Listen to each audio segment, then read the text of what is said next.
Thanks to IWWH for inviting us to present this work. This is again very preliminary work. We are still revising it, so all comments, feedback would be very helpful. This is joint work with Subhat Chaturvedi at ISI Delhi and with Zara Siddiqui at University of Bristol. This paper, I think, let me build on what was said earlier in the sessions, that we need to look at the demand side of the job market as well to see what's really happening in the Indian job market.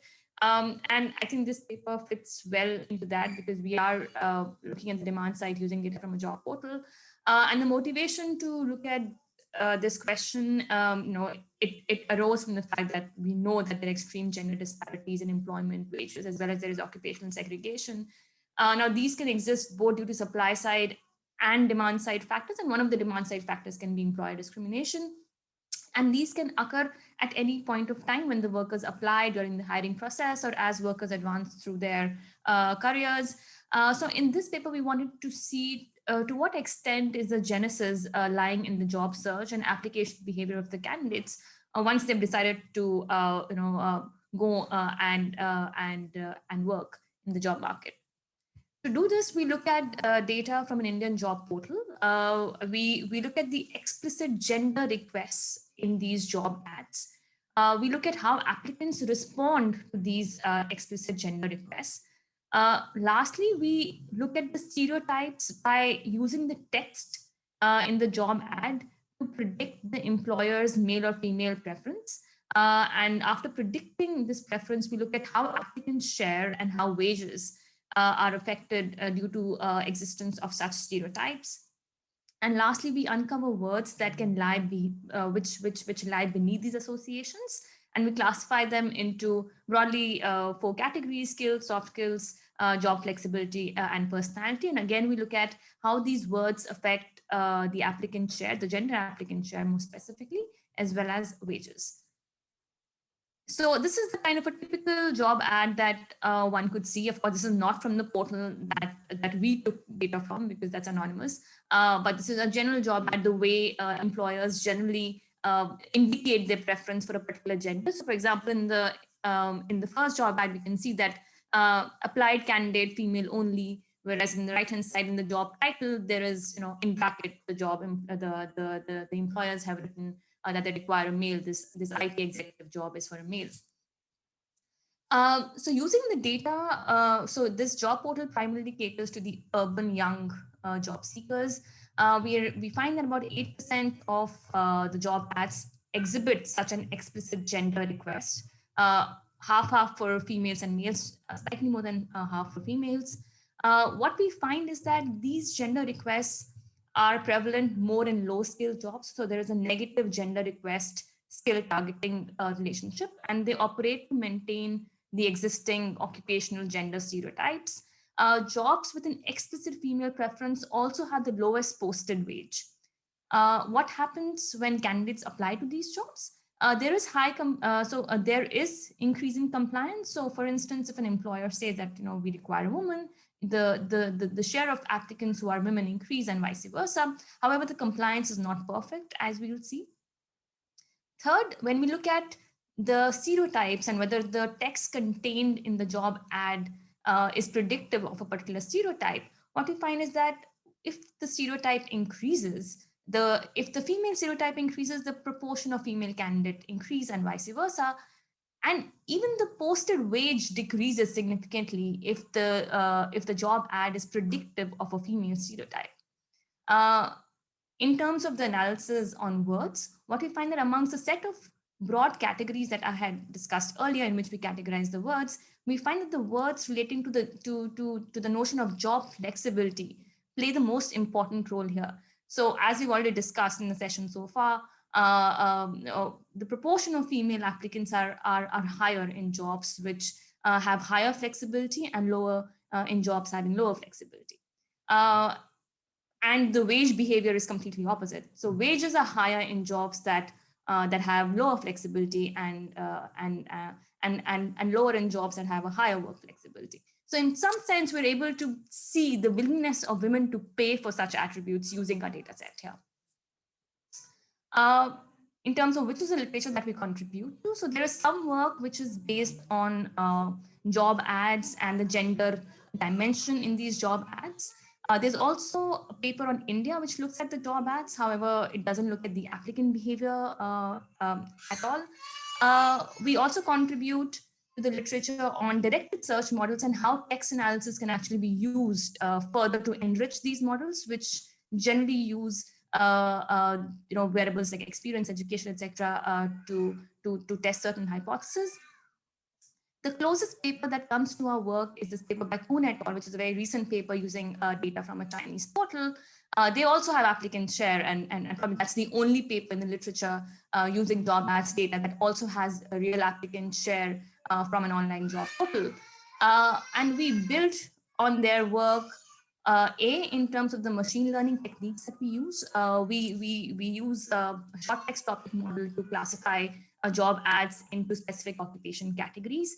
Traditionally, as I'll tell you later, occupation categories are arrived at by using the title of the job ad, and this is an improvement over the pre-existing methods. Second, we construct implicit associations, which are stereotypes based not only on the job title, but also on the job description, which enables us to control for occupation-specific fixed effects and also allows us to arrive at using the words which are being used in these job descriptions, using other methods in machine learning to be able to arrive at a word list quantitatively and then use the word list that we've arrived at to examine how applicant behavior changes due to presence or absence of certain words. So broadly, I think this paper contributes to really showing that how text contained in a job ad really matters for job search. So what is the data set that we use? So we use data for an Indian job portal within a 1.5 year span. We exclude certain ads. For example, there could be duplicate job ads posted within the same month, or jobs for which there are no male or female applicants, or jobs that have no education or experience requirement, and the jobs which we are not able to classify into specific occupation categories. So our final sample consists of 1.6 lakh job ads, to which about 10.6 lakh active job seekers apply to. How do we arrive at prevalence of or existence of an explicit request for a gender? Now, the job portal doesn't have an explicit field, so it's not like it has a field, which gender do you prefer? But the job description or the job title contains words which allude to the requirement of a gender. So for instance, words like female, females, woman, women, girl, girls allude to a requirement for women, whereas male words like male, males, men, men, guy, guys, boy, boys generally refer to a requirement for a male for that job. There are some job ads, for example, like job ads which say that both men and women can apply. They contain words alluding to both genders, and these we account for in gender neutral ads, or which don't have a particular gender requirement in the ad. So showing you the descriptive stats of the job ads that we have, which we use in the analysis. So we classified the jobs into 3 types. Those requesting a woman, which is called the F type here, which is the first column. Those which don't have any gender request, which we call as the N type or the neutral type. And lastly, jobs that request for a man, which we call the M type.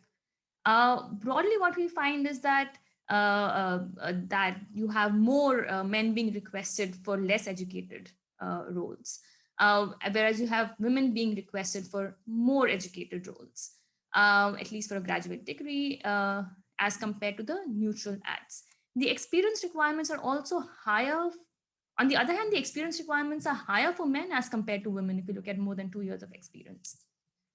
Other job requirements, we also undertake text analysis to see if there is an age requirement present in the job ad, or if there's a beauty requirement. So we do text search for words like pleasing, pleasant, beautiful, attractive, and see if there are any words containing beauty related or appearance related words, as well as if there's a job text which has words like night shifts, etc. And what we find is that beauty related words are most in female targeted job ads, whereas night shifts are most in male targeted job ads. The advertised wage is highest for the neutral ads, then for the male targeted ads, and lastly, and the least for the female targeted ads among these three types of job ads. The applications, if you look at the share of female applicants, then it's about 50% when there's a specific request made for a female to apply to a job. 30% on an average, 32%, because, and on an average, the portal also has about 30 to 33% female candidates. For male requesting on male targeted job ads, this proportion falls to 14%.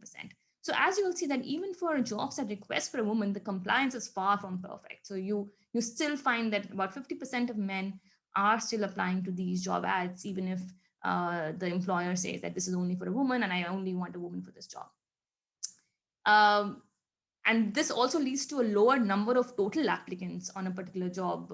So on an average, the applicants are higher for neutral jobs than for female targeted jobs, and then for male targeted jobs, and the least for the female targeted jobs, because men are applying less, and men in general are higher in number on the portal.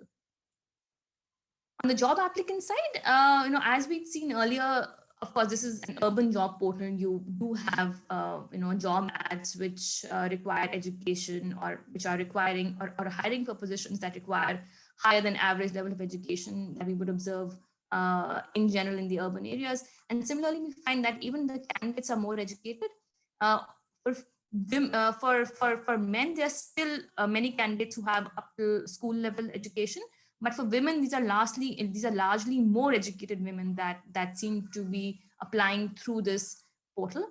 Again, in terms of experience, women on an average have a lower experience, whereas men have a higher experience on the portal. And the average age of registration is the same, though, for both men and women, slightly lower for women, actually. In terms of number of applications made once you've registered on the portal, it's not different between men and women. If anything, it's slightly higher for women, but the difference is not statistically significant when we looked at it. So it's almost similar. So there's no difference in terms of the average number of applications that women are making. So first, let me tell you how we classify the occupations, because the job ad doesn't give us the occupation. Each job ad is classified under a particular job role, and there are only 33 job roles. But we know that occupations can be much more disaggregated than just 33 job roles. And the existing literature has actually used job titles to be able to classify jobs into occupations. So when occupation level classification is not available. So for instance, if we look at the job titles in our context, in the female targeted job ads and in the male targeted job ads, what we find is that the female targeted job ads, as one would expect, are more for office assistants, telecallers, front desk operators, teachers, university, etc. Whereas male targeted job ads are more for delivery boys, sales executives, office boys, engineers, marketing, business development. So this is the typical occupations that one would associate with men or women seem to operate in the gender request as well on the job portal. So what we do is that instead of using the job title per se, we use an unsupervised machine learning technique, which is basically a clustering method to be able to aggregate the job titles into semantically similar job titles. This then gave us about 500 occupation categories in which we could classify the job ads. The advantage of using this method over job titles is that, for instance, if there are two job titles, transcriber and translator, now just because they don't have the same word, they would be classified into two different occupations. But this method, because it's using semantically similar job titles, would classify them into the same occupation category. So it helps in variable reduction, but at the same time, it maintains the kind of segregation and coming together that one would want by using this method. Alternatively, if one uses the job title method, then there are about 747 occupation categories that one can arrive at. Now, coming at how we arrive at the stereotypes, to arrive at the stereotypes associated with a job ad, the way we define a stereotype, a female stereotype is defined as femaleness, whereas the male stereotype is defined as maleness in the paper. And we refer and the femaleness refers to the probability of making an explicit female request based on the job text. Similarly, maleness is the probability of making a male request based on the job text. Now, to arrive at these probabilities, we use a supervised machine learning approach, which is essentially a logistic regression classifier. We use balanced class weights because, of course, we have 8% of job ads that have a gender request and about 92% don't have it. And we also control for the fact by doing this vectorization that we don't give excessive weight to words that occur more frequently. We want to give more weight to words that occur less frequently and are more unique to a particular job ad. To infer the femaleness and maleness associated with each job ad based on the text that is coming in the job title and the text that's coming in the job description. What we find is that in general, femaleness takes high values when you have jobs which have titles such as a receptionist and low values for titles such as a mechanical engineer, whereas maleness takes high value for jobs with titles such as electrician and low value for jobs with titles such as a telecaller.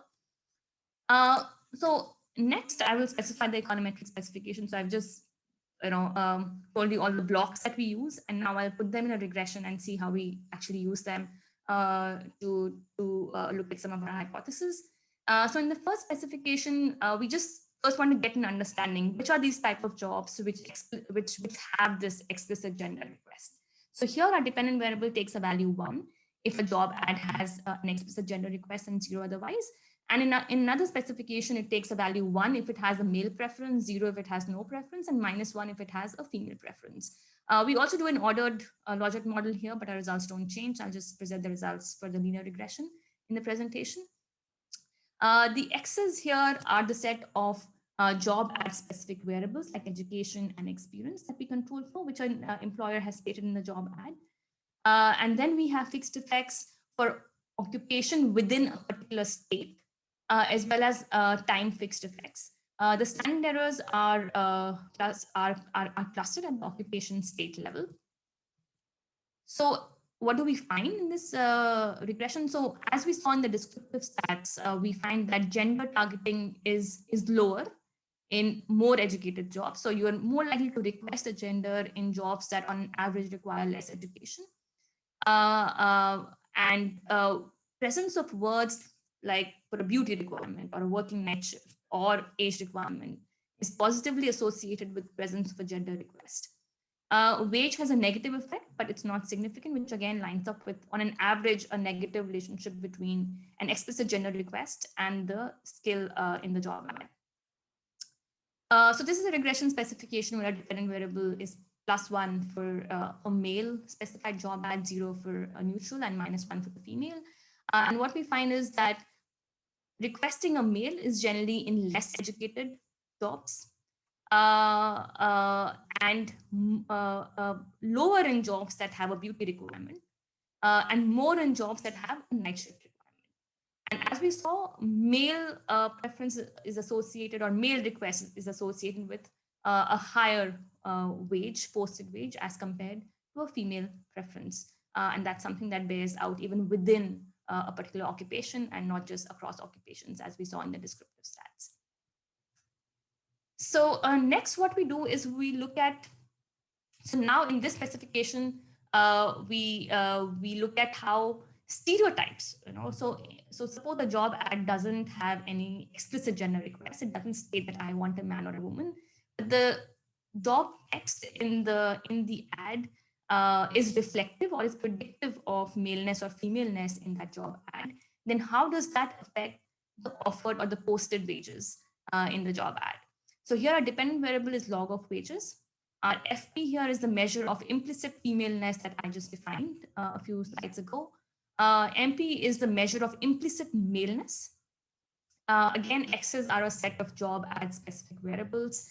And we have fixed effects within an occupation and location. And then we have time fixed effects.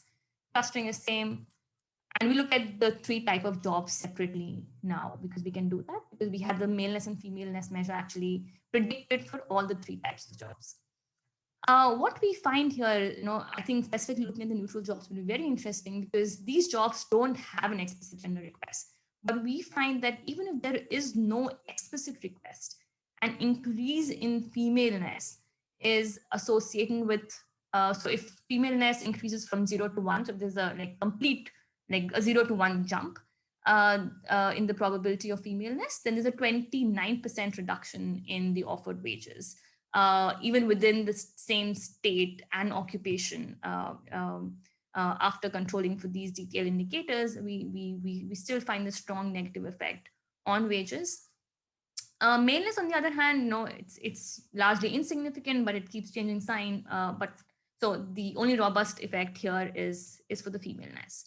Of course, as one would expect, more education is associated with more higher posted wages, and higher experience is associated with higher posted wages.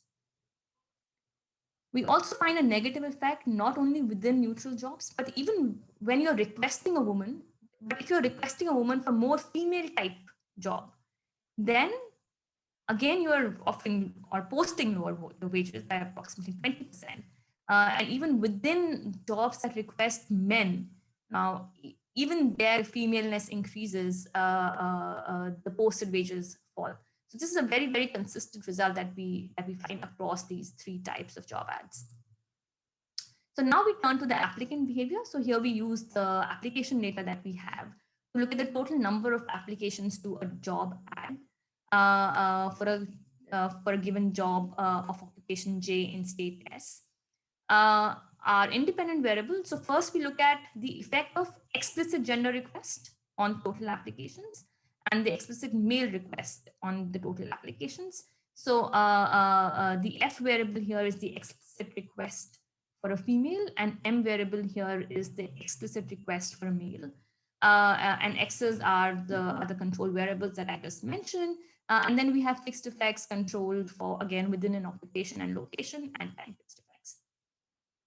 The second specification looks at the proportion of female candidates, or the probability of a female candidate applying to a particular job ad, given that it requested a female, given that it requested a male, and of course controlling for other job attributes and other fixed effects.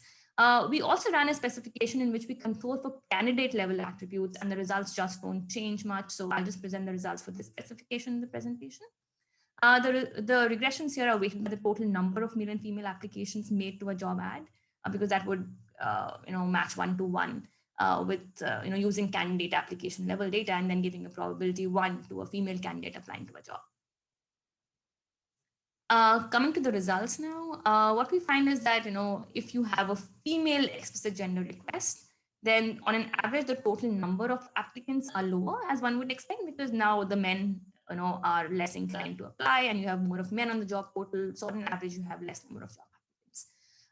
What's happening to the share of female applicants? If you're requesting a female, then the female share increases by 16 percentage points, which on an average of 30% of applications coming from women is about a 50% increase in female applicant share when there's an explicit female request made.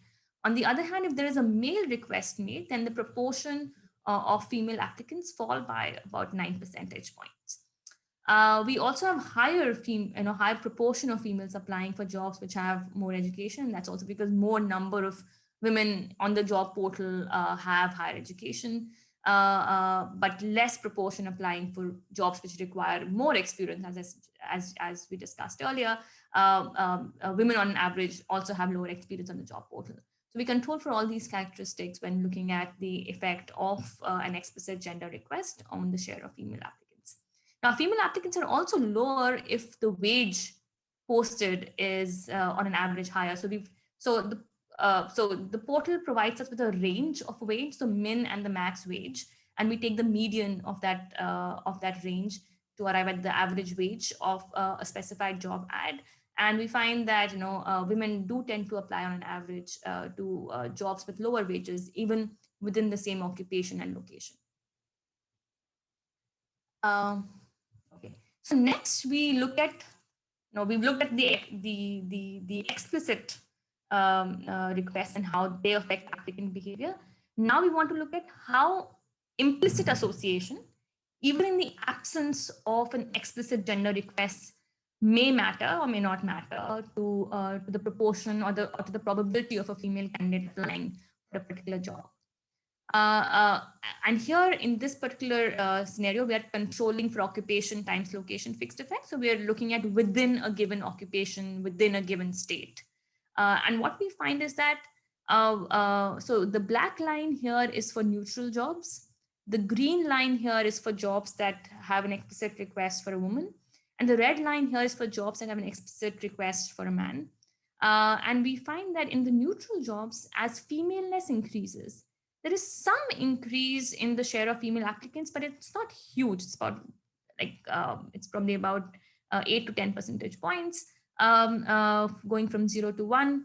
However, if we look at the gap between the three lines, we find that on an average, women apply more to jobs that have a female gender request, and less to jobs that have a male request. But looking at just these levels here, when there is very little femaleness in a particular job ad, then even requesting a woman doesn't really lead a woman to apply to that job ad. We found this result pretty striking because it just shows that stereotypes do tend to matter a lot, at least in the Indian context, where if I have a job probably of a like I'm taking a very extreme example, maybe that doesn't exist in reality. But if you have something like a delivery boy, and then you request for a woman, there is no way a woman's going to apply to, that a woman will apply to this job. So basically, jobs that have something like an electrician, maybe, they are just unlikely to apply for such jobs if there is a requirement for a woman in these positions. On the other hand, if you look at the share of male applicants, as maleness increases, we do find that there is actually this difference between them, even for low value of maleness. So even for low value of maleness, if you're requesting a man, a man would apply for that job. It's okay. But a woman is just not willing to apply for that job in the Indian context. And then as a maleness increases, there is some increase in the proportion of males applying to that particular job. But the lines for jobs in which there are explicit gender requests, the lines are pretty much flat. Now, this relationship becomes much more steeper when we look at across occupations. So here we don't have the occupation-specific fixed effect. And what we find is that stereotypes tend to matter much more across occupations than they matter within the same occupation. And later on, I'll show you what really matters within the same occupation. Sorry to interject. You have less than 5 minutes. Okay. I will try to finish it up. So we do a host of robustness checks, and these results go through. Let me not give a summary. Straight away come to the stereotypes. Now, to identify these stereotypes, I've already detailed out the methodology in terms of what, the fact that we arrive at this word list to derive these stereotypes. Now, the motivation to look at these stereotypes comes, this was a seminal paper by Appeloff, and then a few papers in psychology, which actually show that wording of job ads matters, how students associate a particular job ad with a particular gender, but none of these studies really look at actual application behavior. So what we do is that we use a technique that allows us to classify words in job text into the two types, male type or female type. So it's basically like calculating a marginal effect. So if I introduce this word into my job text, what is the marginal effect, or what is the increase in probability that it contributes towards femaleness of that particular job? And this technique is generally used to see whether the machine learning models are explainable, or is there just simply noise in that model. So to do this, we use a CNN model, which we train only on the 15,000 jobs for which there is an explicit gender preference. We then make these predictive scores using 5-fold cross validation. So we basically have 4 folds of the data on which we train the model, and then we predict the classification for the remaining fold, and then we use the predicted classification scores to arrive at these marginal effects for each word that is contained in the job text. Just to show you, so this is what the heat map would look like. So a particular word that is more red would contribute more towards that word contributing towards a femaleness, whereas the blue, more blue, would indicate that word contributing more towards the maleness.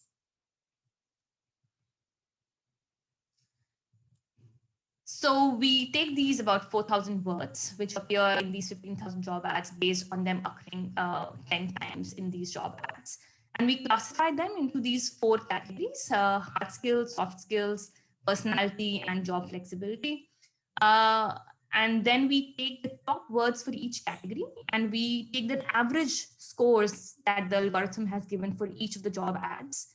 And when we look at the top words, the findings are pretty striking. So when we look at the hard skills, for female type job ads, we have more of beauty related or accounting related or word processing related skills. Whereas for men, we have skills related to hardware management, software management, repairing, driving.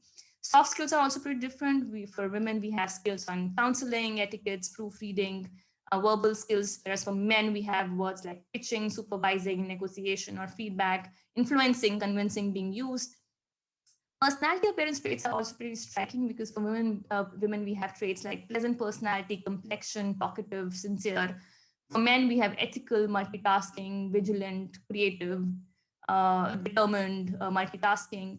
Flexibility is also quite interesting actually, because this is the category for which we find the most effects. And in a more recent version of the paper, we've actually done away with the benefits because the results then even become more striking if we just look at the job flexibility related words. So for women, there are words like Skype, working from home, or just working from home word. For men, it's rotational shifts, travel, conveyance, transport, shifts, relocating, lodging, etc. So then within each of the categories, we aggregate the relevant scores and standardize these scores and regress the proportion of female applicants on these word scores. And on an average, what we find is that the most consistent effect, so we're looking at within occupation here, because of course, across occupation, many of these words can matter, but we really want to look at within given occupation. And what we find is that the words relating to male flexibility. So as what I mean by male flexibility is that if a job ad requires you to relocate, travel more, etc., a lower proportion of females will apply to this job. And at the same time, these jobs also have a wage premium. So, in some sense, women are letting go of this wage premium and applying less to these jobs, which have lower flexibility in some sense because they have more of words contained that show flexibility for men. And this finding actually contributes to the recent emerging literature on the US, where Claudia Golin has shown that over time, it's actually the within occupation wage differentials, which have started to matter more than across occupation wage differentials. And her hypothesis is that it's the job flexibility that matters. For example, even within an occupation like doctor, if you have surgeons which are on call, and if you have dermatologists, on the other hand, which are not on call, there would be a wage disparity between the two. And it also shows the fact that women are willing to pay for certain job attributes. So this analysis also helps us to show that effect. Now, in terms of what we can learn, so there's a belief, and many countries have even implemented this, that they've actually banned having explicit gender requests in the job ads. But I think the question we want to answer here is that of course, India should ban it just for philosophical reasons because they perpetuate more of stereotypes. And I think there is advocacy required here because India has no law whatsoever to ban such gender requests in job ads. But are bans enough? We do find, at least in the short run, they may not be enough because people do tend to stick to stereotypical gender associations even when you don't request for a particular gender. So it may not completely eliminate it, at least in the short run, as long as stereotypes exist. And given that we find these results for very young people who are entering into jobs, I think these are very striking results because they have consequences for how they would behave even later on as they accumulate more human capital going forward. So let me stop here and sorry for overshooting. Kanika, thanks a lot for the wonderful presentation. Can I now request Charity to share her thoughts on the paper? Yes, definitely. I'm going to try to start my video, and I hope it's nothing crazy. Yes, let's see. Here we go. And there we are. Okay, great. And I will share my screen. Yeah. I think you still have to enable me. Someone needs to enable me to share. Are you not able to share your screen? Farzana? You should be able to now. You're a co-host now, Charity. Okay, So you should great. be able to share now. Great, thank you. Can you see Great. the title Yeah, slide? this is perfect. Yeah. Great. Well, thank you, everyone. And thank you. I'm excited to be able to participate in this workshop, even remotely this year. So, this is great to be able to listen both to Kanika explain the paper and also to hear some of the other talks today and yesterday as well. So thanks very much. Glad to be here. Okay, so just to dive into the paper and kind of summarize what I took away from it. And I think, to kind of start things off, Kanika, the paper is chock full with lots and lots of techniques, analysis, insights. So I think there's so much in there. It's really rich and I really enjoyed reading it. So just to kind of summarize what I took away is kind of the key things that were happening in the paper. I mean, first of all, you're exploring this explicit preference for gender in job candidates in India in this online portal, right? And I think, one of the innovations, of course, is this is happening within India. I think the previous papers that have tried that use Baba Job, I think did not look at job applicant behaviors, but you're able to do both employer and applicants, which is great. So a lot of what you're doing looks a lot like what's been done in China and then a couple other places. But, obviously doing this in India is a really important thing to do, given how low female labor force participation is and how stereotypes and bias and so on might be relevant to this. So kind of the key stylized facts that I took away from this were that, like other places, when you see there's an explicit preference for a particular gender, this tends to occur in these lower skill, lower wage jobs. Although I think one of the things you point out in the paper too is the explicit preferences that are noted in India are not necessarily in line with everything that's been seen elsewhere. I think there's a skill age twist that you talked about. It's not present in India, that was present in other places. And then, of course, jobs with explicit female preference have this lowest wage. And then the implicit preference or implicit femaleness that's in the job description predicts these lower wages. And this maleness linked to job flexibility increases wages, decreases women's applications. And then you have kind of this whole set of work looking at the machine learning approaches and advancements to identifying this implicit bias and have these gendered word lists that you also say people could actually take and use if they wanted to apply to other kind of job related analysis in India. Okay, great. So very rich, very interesting. My questions for you. So I think the first question I had related to the machine learning approaches and implicit genderness. So you're using these explicit preferences to identify the implicit genderness, which I think, this is not the first time that's been done. But when thinking through predicting genderness from explicit preference data, my big question was, how are explicit preference jobs different from those without the explicit preferences? So I think, you noted that these jobs tend to be for lower education, lower wages and skill sets. And even as you showed that table today, actually, we see that explicit preferences for women tend to be towards higher education jobs, whereas explicit preferences for men tend to be in lower education jobs. And so just, putting on my economist hat, I'm sitting there wondering, in what cases do employers post these ads, but does this implicit bias expression differ then with whether you're actually explicitly preferring a woman or a man, if that makes sense. So essentially, what type of selection is there in these explicit preference jobs that should make us, should we be concerned in any way about the implicit word extraction that's coming from these jobs and how there's a broader applicability to jobs that don't have those preferences, if that makes sense. And then, of course, how does this relate to these outcomes that you care about as well? Just something to think about. I think you have, a robust econometric specification that tries to deal with some of the things that you might find there. But One thing that might be useful is just kind of comparing within an occupation, say that's typically a gendered one or gendered occupations, do even within those occupations, do explicit preference jobs look different in terms of their implicitness than the non-explicit jobs, if that makes sense. One question I had as I was reading through also is just how successful is your model prediction?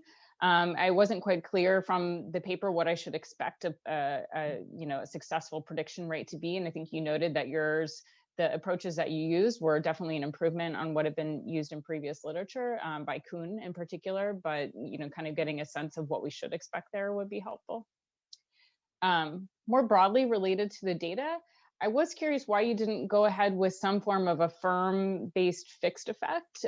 So even within firm by occupation, which I think the Kuhn paper does firm and title fixed effects. So looking within occupations seems very useful to try to understand, women's responses or men's responses to these bias or stereotype-based words. But I wondered why it wasn't kind of the main thing. And then when I was looking into robustness checks, it looks like the data is kind of presented a little bit differently, which I assume is because this is like earlier versions of the paper. And I thought maybe some of it went back to maybe missing data, which, as long as, you're talking about, some of your covariates, you could impute some of that to kind of try to fill in observations. And I think I referred to this before. How should we think about explicit preference overall? There's kind of, you mentioned that explicit preference either says we would like a female or only a female can come into a job. So I was kind of wondering exactly how does that break down and how should we interpret that? That was just a question as I was going through. My other questions related to the data are whether you could see job callback rates and any other outcomes in the data. I assume if you could, you might have mentioned something, or that's maybe for a future paper, but I think when you start looking, from my perspective, it was a little bit confusing because you're looking a little bit on the employer side, and then you're also looking a little bit on the employee side, but you can't go any further beyond kind of the application rates. So in some ways, it'd be nice to almost separate those two and look at the firm side, and then also look at the employee side almost separately. Okay, just a few more questions related to interpretation overall.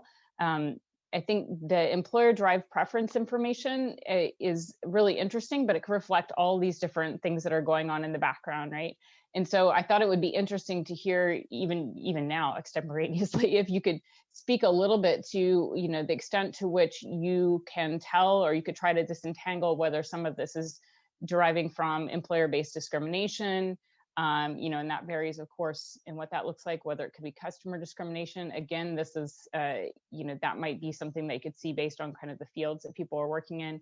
Occupational segregation. I think you're able to rule out that this is a glass ceiling model that's kind of driving what you're seeing. But I think kind of tying into some of the, the broader literature, which talks a little bit about these different things that could be happening, would be useful as well.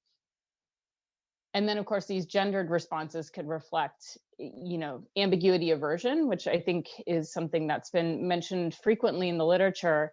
When you start putting in this implicit bias, that really could just reflect, some related to preferences as well. I know you're talking about stereotypes, but I think there are lots of different things that we could potentially take away as interpretations here. The other is, I think, you see these lower rates of applications when, you have explicit preferences for females, and females tend to conform to it. And, so people are saying maybe it's ambiguity aversion. It could also just be that you understand that callbacks are going to be lower. It's a signal to you. There's a hassle cost to applying to any job. So if you see a signal that tells you that there might be, they're implicitly looking for a male, or there's some sort of stereotyping going on there, you realize this is not worth my time. So maybe trying to kind of push on those ideas a little bit more, I think that'd be helpful just for interpretation. And similarly, are there ways to disentangle what this implicit genderness really means and signals to applicants?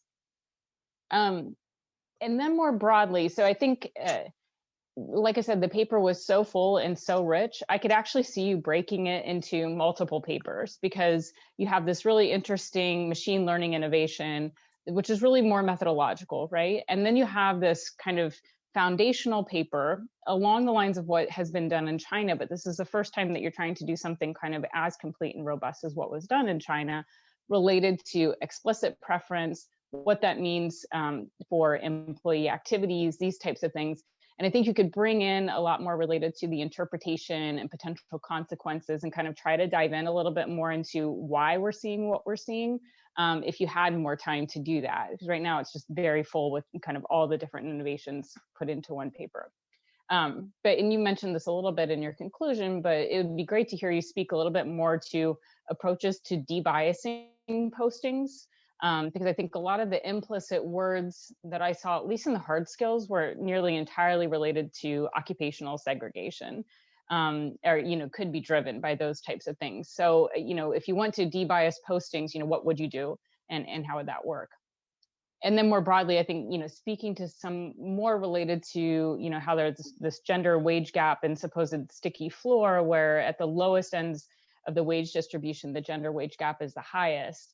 And the potential consequences of this early occupational segregation. Again, you kind of alluded to it in the end, but I think that's, that's a bit the heart of the paper, right? Is being able to say, this is happening in India. There may be some important consequences to it, by kind of channeling women into these lower paying jobs at the outset. Anyway, I think there's, it'd be great to hear you speak a little bit more to that. And my final comment then was just, or two more comments. The final one, or one of the last ones here, is related to the broader labor market. Given that we know that the individuals on this platform are selected in a particular way, how do we extrapolate what we're seeing here to think about, these broader issues? And I think you did a nice job in the paper by bringing in the PLFS data and looking at that as well, but kind of keeping that in mind just in the writing. And then, of course, and this is just my bonus question. So you stop your analysis around February of last year. So I'm very curious to understand what happened to those postings and the preferences, both implicit and explicit, by gender in light of the pandemic, right? So I think there's this, lots of people are asking the question, well, we know that, women's recovery in India has been slower, right?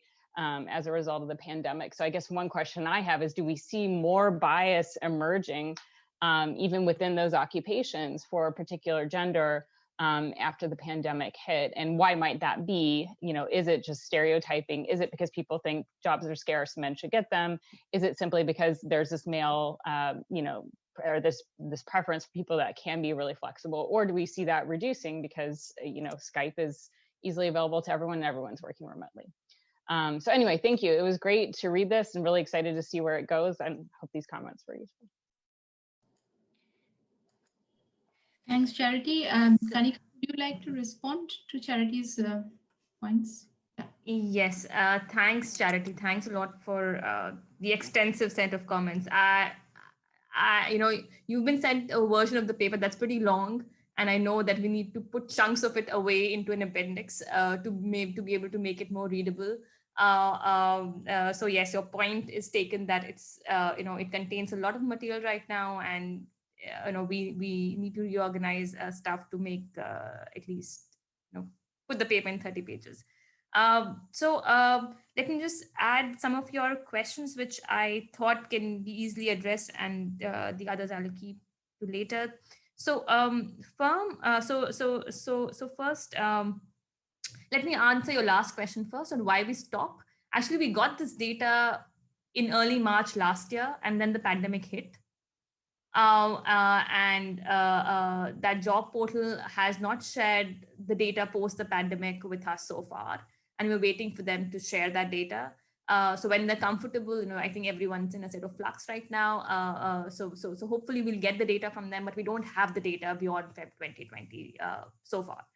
So that's one reason why we've not looked at, what's happened post the pandemic to these gender requests. Second, coming to your comments on the paper, first is that we do control for firm fixed effects, but yes, we do that in the appendix. That's not our main specification, because the effective number of observations fall drastically. If you control for firm types, if you control for an occupation within a firm, within a particular location. So we end up losing a lot of power because of that. But our results are actually consistent in the appendix, which we show to all these specifications that I showed in the presentation. So I think we should be okay there. In terms of callback rates, in fact, the portal itself doesn't have information on callback rates. So all they do is that on the portal, they allow the candidate to apply, but that's about it. Once the candidate has made the application, they have no role in recruitment or in the further recruitment of for that position. So that's the reason why we don't have information on, unfortunately, on callback rates. So I think if we had information on callback rates, we could have looked at discrimination versus segregation.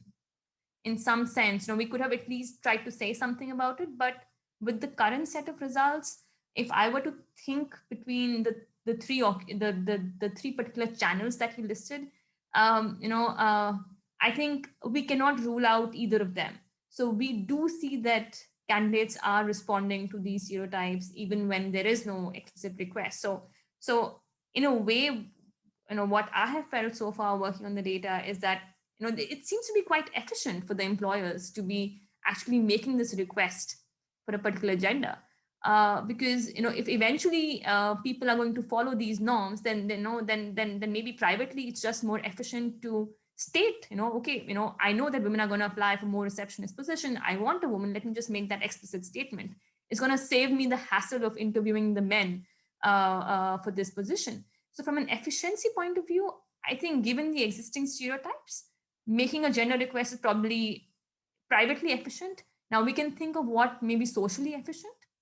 And when we think of what is socially efficient, we may care about getting rid of these stereotypes eventually in the long run, and hence probably banning explicit gender requests as they have been banned. So employers cannot request for a particular gender in the US or in China now. So after Kuhn's work, there were bans placed on explicit gender requests on Chinese portals, or for that matter, in any place. And I hope this work also, builds advocacy in India to be able to bring about such a change in the law. But because, but yes, we are not able. So that said, we cannot possibly disentangle the three mechanisms without possibly doing an experiment. That's the only way I think that anyone can establish. Even Kuhn, in their previous papers, they clearly say that it's not possible to really come out with the mechanism which is playing, which could be discrimination, it could be occupational segregation, but here at least we're able to find some evidence for segregation also playing a role, as they find for China. On ambiguity aversion, I agree with you. In fact, I think there are certain more checks that we could do for ambiguity aversion, which we should do in the next version of the paper.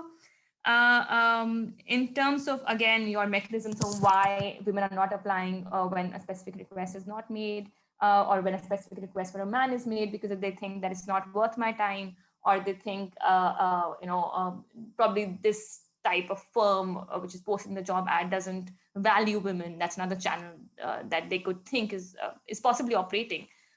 Again, we cannot distinguish between the two. Possibly the only way out is to do an experiment. There have been a few psychological experiments in psychology. Of course, they've not looked at application behavior, but they've given a set of job ads, and this mechanism of perception of candidates, or like for that matter of students who are participating in the experiment. So if they see a stereotypically female job ad, they associate that that probably the employer is looking for a woman. So but of course we can't tease that out here. Then on debiasing, we are actually trying to work on debiasing right now, and if you're successful, we'll be able to partner and get this work off the ground. And I think we do try to look at the gender wage gaps using the PLFS data post the hiring and what we find on the job portal by looking at similar candidate demographic profiles in the urban sector. And at least looking at that data, we find that the differences in applying to job ads contributes very little to the eventual gap that we find. So of course, I think there is a bigger role for eventual hiring, even post the application stage. So that does allude to that. But maybe we should bring it out in the front in the paper. So thank you. Yeah.